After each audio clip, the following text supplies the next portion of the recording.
Hello guys, welcome to our channel philosophical study. सबसे पहले आप सभी को बहुत बहुत थैंक यू हमारे साथ जुड़ने के लिए। उम्मीद करूंगा आप सब बहुत अच्छे हैं और आपका प्रिपरेशन बहुत अच्छे तरीके से चल रहे होंगे। तो गाइज, मैं राहुल मंडल स्वागत करता हूँ आप सभी को इस वेस्टर्न एथिक्स सेशन में। तो हम लोगों ने सुबह की सेशन में डिस्कस किया था रिसेंट वेस्टर्न फिलोसफी को। उम्मीद करूँगा आप लोगों ने बहुत सारे सेशन देखे हैं। अगर नहीं देखा है तो अभी जाओ इस चैनल में जाकर देख लो। ओके, तो चलिए दोस्तों शुरू करते हैं। तो फर्स्ट क्वेश्चन आपके सामने स्क्रीन पे ये रहा 2021 से वेस्टर्न एथिक्स का। Which of the following is true regarding R.M. Hare's view on moral judgments? तो निम्नलिखित में से कौन कौन से नैतिक निर्णयों पर R.M. हेयर के विचारों के संबंध में सही है। तो option A, they are prescriptive in character, वो आदेशात्मक प्रकृति के होते हैं। Option B, to assent to them is to assent to the imperatives that they entail, means उन्हें स्वीकृति प्रदान करना उनके आदेशों को स्वीकार करना है। Option C, to assent to an imperative involves doing something और making something the case, means किसी आदेश को स्वीकार करने में कुछ करना या किसी वस्तु को कारक बनाना शामिल है। और या फिर option D, they are a kind of fact stating truth functional discourse, means वो तथ्य का कथन करने वाले सत्य प्रकार्यात्मक विमर्श होते हैं। तो इनमें से कौन सा सही है R.M. हेयर के बारे में। तो फ्रेंड्स, R.M. हेयर ने जो मोरल जजमेंट्स के बारे में बात किया है वो एक थ्योरी दिया था, और वो कौन सा था, प्रेस्क्रिप्टिविज्म, राइट। मीन्स व्यवस्थावाद, मीन्स प्रेस्क्राइब करना उनके कर्तव्यों को, राइट। तो देखो यहाँ पर option A, they are prescriptive in character, ये तो सही है, राइट। तो ऑप्शन ए तो होगा। तो देखो ऑप्शन में कौन सा नहीं है, तो ऑप्शन डी। तो ऑप्शन डी तो डिलीट हो जाएगा। ओके, अब ऑप्शन डी को देखेंगे तो देखो, they are kind of fact stating truth functional discourse, ये तो बिल्कुल नहीं है, राइट। R.M. हेयर ने इसको एक्सेप्ट नहीं किया है। ओके, तो ऑप्शन डी को एलिमिनेट करो तो देखो एक ही ऑप्शन बचता है, वो है ऑप्शन ए। तो ऑप्शन ए हमारा करेक्ट आंसर है। अब बी और सी में क्या है, to assent to them is to assent to the imperative that they entail, और सी में है to assent to an imperative involves doing something और making something the case. Okay, तो ऑप्शन ए हमारा करेक्ट आंसर है। अब next question पे आते हैं। Which of the following are Kant's postulates of morality? तो निम्नलिखित में से कौन सा कांट का नैतिकता का अभ्युपगम है। तो इस क्वेश्चन को हम लोगों ने पहले भी डिस्कस किया है, जब हम लोगों ने कांट को डिस्कस किया था तब, राइट। तो फिर भी एक बार डिस्कस कर देता हूँ। तो देखो option A, freedom of the will, immorality of the soul, the existence of God, और किंगडम ऑफ एंड्स। तो फ्रेंड्स, इस क्वेश्चन का जो सही आंसर है वो है ऑप्शन ए, मतलब A, B and C only, right. तो इच्छा की स्वतंत्रता, आत्मा की अमरता और ईश्वर की अस्तित्व। तो कांट की नैतिकता के अभ्युगम है इन तीनों, और कांट अपने इन पूर्व मान्यताओं को आस्था पर आधारित मानता है, और ये तर्क बुद्धि का विषय नहीं है। कांट ने इन तीनों मान्यताओं को नैतिकता के लिए अनिवार्य माना है, राइट। तो ये भी याद रखो। अब नेक्स्ट क्वेश्चन पे आते हैं। Moral words like good and wrong resembles ordinarily descriptive words like red and rectangular, in that their meaning and their application conditions are firmly linked, so that to change either is to change the other. Which of the following metaethical theories is best represented by this statement? मतलब नैतिक शब्द जैसे इच्छा और गलत, सामान्य वर्णनात्मक शब्दों जैसे लाल और आयताकार से मिलते जुलते हैं, उनके अर्थ और उनके अनुप्रयोग की स्थितियाँ बिल्कुल जुड़े हुए हैं, जिससे एक में परिवर्तन का अर्थ दूसरे में परिवर्तन करना है। तो निम्नलिखित में से किस अधिनैतिक सिद्धांत का निरूपण इस कथन द्वारा सर्वोत्तम तरीके से होता है।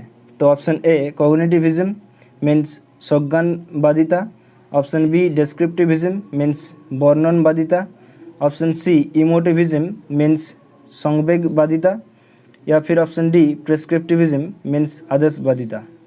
तो फ्रेंड्स, अगर आप लोगों ने क्वेश्चन को ध्यान से देखा है तो आप लोगों को क्वेश्चन में ही कीवर्ड छुपा है और वो है ऑर्डिनरीली डिस्क्रिप्टिव, राइट। तो इस क्वेश्चन का जो सही आंसर होगा वो है ऑप्शन बी डिस्क्रिप्टिविज्म मीन्स वर्णनवादिता। अब अभिनीति शास्त्रों के सिद्धांत प्रमुख रूप से वर्णनात्मक तथा अवर्णनात्मक प्रकृति के होते हैं। वर्णनात्मक सिद्धांतों में नैतिक निर्णयों को तथ्यात्मक निर्णयों की भ्रांति, सत्य या असत्य माना जाता है, जो किसी विषय, वस्तु या गुण का वर्णन करते हैं।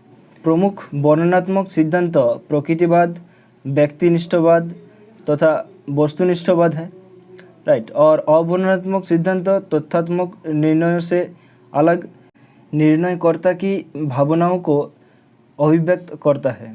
और संवेदवाद एवं परामर्शवाद अवर्णनात्मक सिद्धांत है, राइट। और उपयुक्त कथन द्वारा वर्णनवादिता सिद्धांत का निरूपण होता है। ओके, अब नेक्स्ट क्वेश्चन पे आते हैं। Who among the following ethicists argues that the hedonist definition implies that the question is anything which is pleasant good, means the same as the question is anything which is pleasant। निम्नलिखित में से कौन सा आचारवादी ये तर्क देता है कि सुखवाद की परिभाषा का निहितार्थ है कि इस प्रश्न क्या कुछ भी जो आनंददायक है अच्छे है। इसका अभिप्राय वही है जो इस प्रश्न का कि क्या कुछ भी जो आनंददायक है वो आनंददायक है। तो ऑप्शन ए C.L. स्टीवेंसन, या फिर ऑप्शन बी G.E. मूर, या फिर ऑप्शन सी कांट, या फिर ऑप्शन डी R.M. हेयर। तो फ्रेंड्स, ये एक स्टैटिक क्वेश्चन है, आप लोगों को एज इट इज़ याद रखना होगा और इस क्वेश्चन का जो सही आंसर होगा वो है ऑप्शन बी G.E. मूर। तो यहाँ पर जो कीवर्ड आप लोगों को ध्यान देना था वो है गुड, राइट। अब G.E. मूर ने ये तर्क देता है कि सुखवाद की परिभाषा का निहितार्थ है इस प्रश्न कि क्या कुछ भी जो आनंददायक है अच्छे है। इसका अभिप्राय वही है जो इस प्रश्न का कि क्या कुछ भी जो आनंददायक है वो आनंददायक है। इस तरह की परिभाषा में मूर के अनुसार एक तरह का प्रकृतिवाद दोष होते हैं, मीन्स नेचुरलिस्टिक फैलासी होते हैं। मूर सुखवाद के इस विचार से तो सहमत है कि आनंद अपने आप में अच्छा है, लेकिन वो केवल आंतरिक रूप से मूल्यवान चीज़ नहीं है। एक और महत्वपूर्ण अच्छाई जो अपने आप में मूल्यवान है वो है सुंदरता, उदाहरण के लिए प्राकृतिक सुंदरता। मूर का तर्क है कि इस तरह की दुनिया का एक बदसूरत दुनिया से बेहतर होगी, भले ही किसी की मामले में इसका आनंद लेने के लिए कोई नहीं है, जो ये दर्शाता है कि आनंद ही अपने आप में अच्छा नहीं है। ओके, अब नेक्स्ट क्वेश्चन पे आते हैं। तो फ्रेंड्स, यहाँ पर दो स्टेटमेंट दिया हुआ है, इनमें से कौन सा सही है ये आप लोगों को बताना होगा। तो स्टेटमेंट 1 में है emotivism is a meta ethical theory holds that the action guiding force of morality could be explained only with reference to the special evaluate element in moral judgment। इसका अर्थ है कि अधिनैतिक सिद्धांतों के रूप में संवेदवाद ये मानता है कि नैतिकता के कार्य प्रेरक बल को नैतिक निर्णय में विशेष मूल्यांकक अवयव के संदर्भ में नहीं व्याख्यायित तो किया जा सकता है।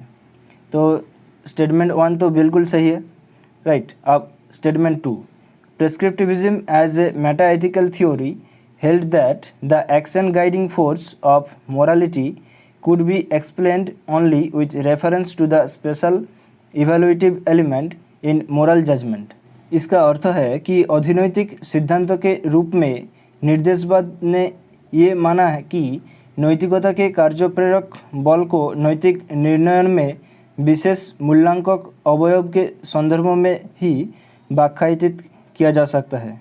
ये भी ऑप्शन सही है, मीन्स स्टेटमेंट 2 भी सही है। तो option A both statement 1 and statement 2 are correct. देखो, आप लोग बोलोगे कि इमोटिविज्म में सेम ही है और जो प्रेस्क्रिप्टिविज्म है वो भी सेम ही है, तो इनमें से क्या सही है एक तो गलत होगा ना, तो ऐसा नहीं है। तो देखो, संवेगवाद के अनुसार नैतिकता मात्र मनुष्य के संवेगों अभिवृत्तियों की अभिव्यक्ति है। नैतिक शब्दों में मनुष्य के अनुमोदन आवश्यक व्यक्त रहते हैं, पर उनमें वर्णनात्मक तत्व भी अवश्य रहता है। कथनों के संवेगात्मक अर्थ ही नैतिक निर्णय नहीं बनाते, जैसे संवेगवादी मानते हैं।